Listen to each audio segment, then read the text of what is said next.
Welcome to Sigma TV. Thrilled to be joining you today, along with Cohen, co-founder and CEO of BridgerPay.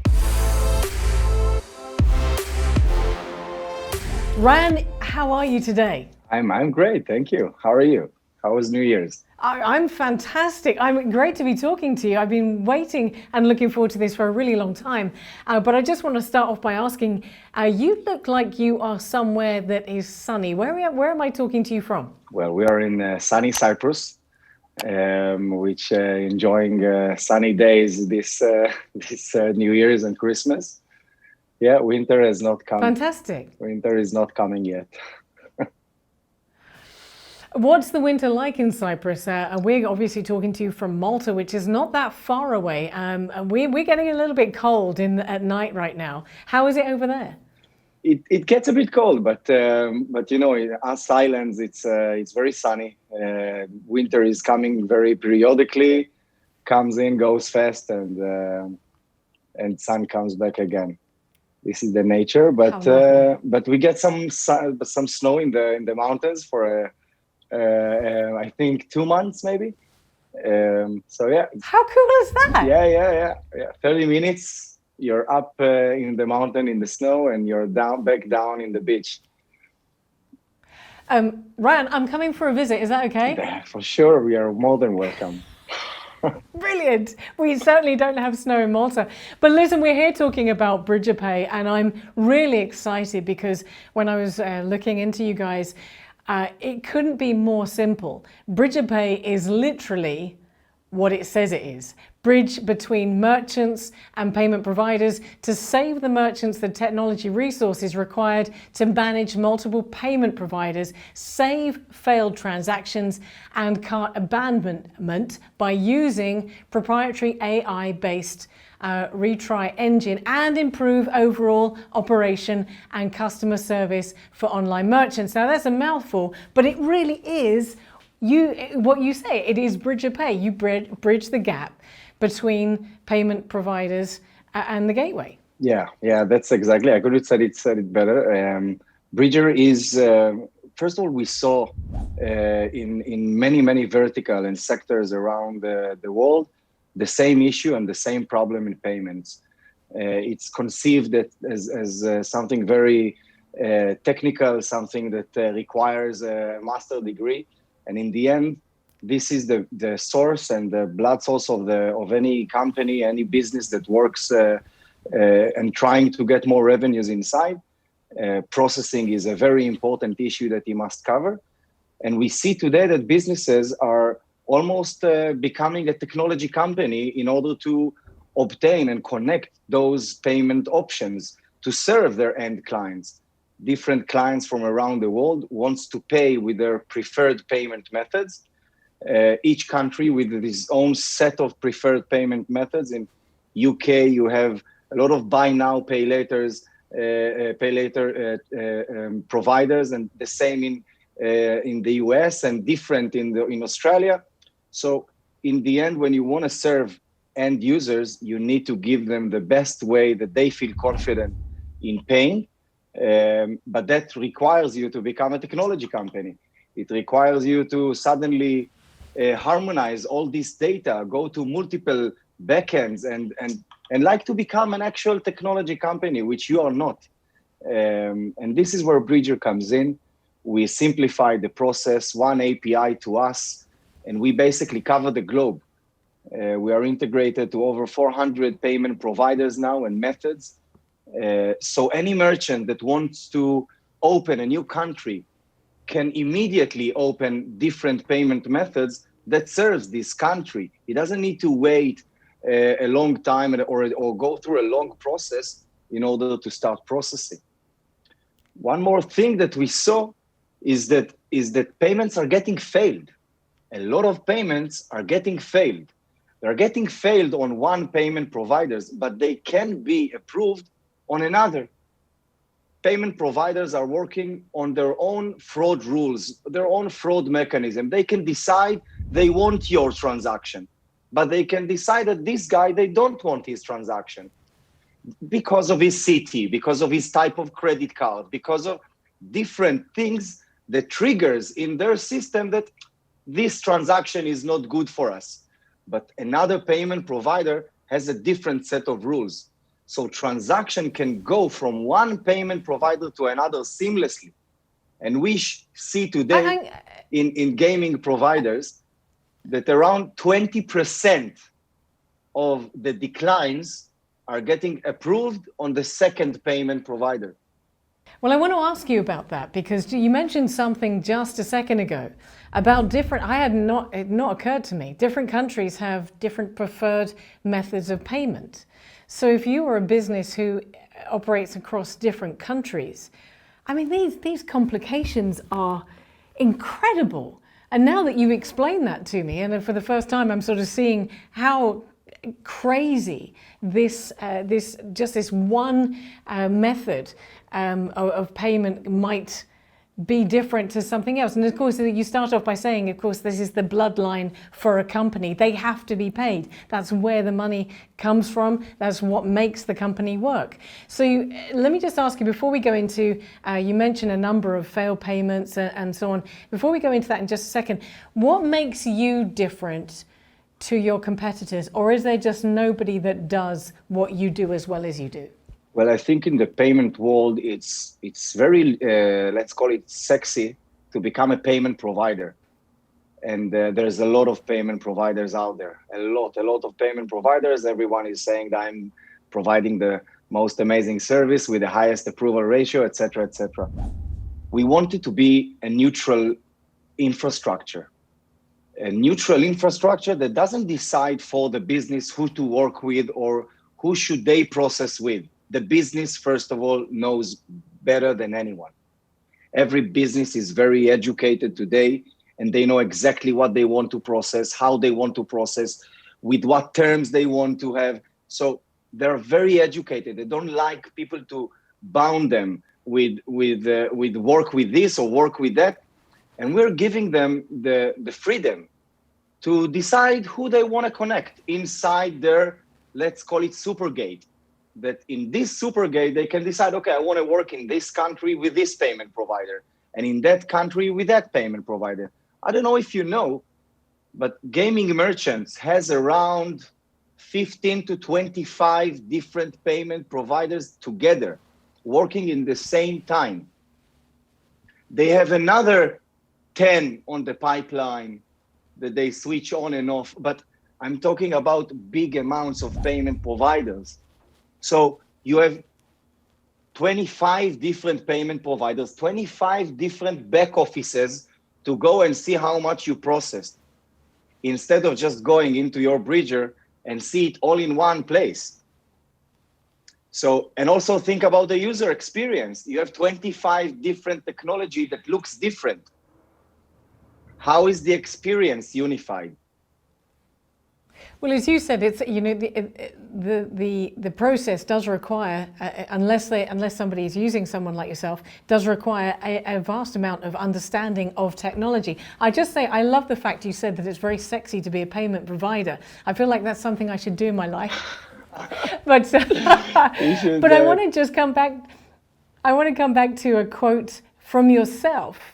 Coming back again, you talked about declined payments. And in the context of what we're talking about, your quote is 1 out of 10 transactions. This was news to me. 1 out of 10 transactions are declined, and 70% of them can be retried. And according to your statistics, you can save 30% of those transactions. So, we're talking about the challenges that a company might face. Why is a payment declined? Many reasons. We are not talking about the reasons that our AI engine knows how to read, which means you don't have money in your card. You don't have money in your card, I will never come again to the same card and try it again. There's many different types of reasons that you don't have money in your card. We know how to read them all between all the different payment providers that we are connected with, and we know when to retry. But when we retry is when we see that there was a decline that was caused by technical reasons. Now, especially today in the PSD2 world, in a world where the transaction experience is changing with the 3DS2 scenarios and challenges that I don't know if you know, but it just went in a month ago. But now to make a transaction, the challenge is bigger than just, okay, you get a code, you put the code inside the screen and the transaction is successful. Now there's going to be a second layer of security, like a second layer that you would need to approve if it's by a fingerprint, if it's by an email verification. You are going to see it soon in transactions that you're going to run through different places that you're going to do. But this is what Visa and MasterCard network called 3DS2. 3DS2 is a higher challenge or a bigger challenge in order to retrieve the security that this transaction is authenticated and this user is actually the user that makes this transaction. But those type of challenges create a lot of technical reasons why a transaction can become a decline. And we know how to find those reasons and seamlessly behind the scene, take it to another payment provider and make it approved there and get it approved. Okay, so we're talking about payments being declined, and also you mentioned this new level of security. Just as you were saying that, I'm thinking to myself, the conversations that I've been having over the last couple of months have indicated that an awful lot of our purchasing and activity has gone online. Largely an effect of COVID, of course. Yeah. A lot of people are at home. A lot of people can't go out, don't want to go out. And so this need for higher security, would you say that it's due to an increase in payments online because of COVID? How does that work out? No, actually, this directive is undergoing for a long time, and the market and the banks was given a lot of time to get prepared for this directive. And but obviously it came from the place of multiple frauds, from the place of protecting the merchant and protecting the consumer as well, that his card won't be abused. So yes, definitely, as you make the measures more strict and the transaction flow more strict, multiple declines can come in because of technical issues. In the end, this is technology. This is all technology that is serving these challenges to the clients. And sometimes you're making a transaction and you see a blank screen, and all of those scenarios we protect in our retry, and we save. We are able to save those transactions seamlessly, and we make a lot of value to the merchants. So hang on a second. Your retry process, am I getting this right? Your retry process is actually hidden from the customer. Completely. You have no idea that your transaction was declined. You have entered your credit card details, went into the scenario. Maybe you got a decline that you saw, a scenario like we said with a white screen. Anyway, we will render the screen again immediately and give you the approval from the second provider that we went into, even the third or the fourth. And from you as a consumer, you are completely agnostic. You have received your successful transaction, your money was deposited in the account that you wanted to play on, and that's it. You can continue. That's brilliant. Yeah. Is this the main frustration when for the user when it comes to online transactions? Definitely. Is failed. What would you say is the main frustration? Well, I think that's what caused the cart abandonment.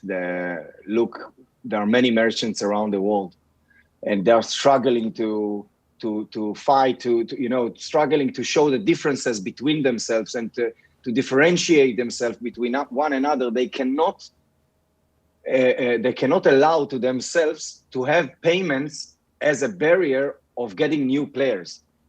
That should be the most easiest way for them to attract new players. And when new players come to a new place and they get hit by a decline, they might leave that place and go to another. And that's obviously not what the merchant wants and all about. Because I've mentioned this several times again in the last couple of months, talking to experts like yourself, our patience online as users is so little now, and also I think users, some users like myself are quite suspicious. But if you can imagine, if you cast your mind back to 10 years ago, 20 years ago, we would sit there for a long, what felt like an age, waiting for something to pay, to be paid for waiting for something to load. But now we have no time for that. We just, hey, listen, it didn't work, let's move on. And our impression of that service provider is very damaged by a negative experience. Exactly. And of course, that is exactly what you're saying. So listen, we've worked out what the frustrations are. What does the online future look like for you? What do you see BridgerPay taking its customers forward? I think the challenge in payment in the payment industry is the very long process of onboarding. Merchants today want everything here and now, or yesterday. Basically, here and now is already late. Everything should be yesterday, and we are talking about complex integrations and complex connections and testing, and this is all phases that you need to go through to onboard a merchant today, to create applications in payment providers, to retrieve all the information, to approve him. Many payment providers don't approve different merchants because of different terms. So I think the challenge that Bridger is working on is to minimize these time frames, to minimize the gaps between the time a merchant can start using us as Bridger, connecting to his payment provider and to his technology. And we believe that by the end of first quarter, we are going to show a way to onboard a gateway on a no-touch flow, which means without any Bridger people, you would go into Bridger website, connect us as a gate into your technology in a few clicks or a line of code, connect the payment providers you want to work in, and start processing. And that's going to be completely no touch flow, and that would be the first gateway that is providing that. We're very excited. Ran, I'm also extremely excited by that. I love talking to you today and finding out more about what you do. You've mentioned that this should be online by the end of the first quarter. Can we come back to you and talk to you again when this is online? Obviously, I will be happy to. We'll be happy to, and we'll take you through it and show you how it works. That would be wonderful. Listen, Ran, thank you so much for your time today. Thank you so much for explaining what to most of us is a complicated but also kind of an unthought of process. And I really appreciate that, and obviously what you do as well. Thank you so much. Looking forward to speaking to you again when you have this new technology in place. But for today, thank you very much, and thank you from Sigma TV. Thank you.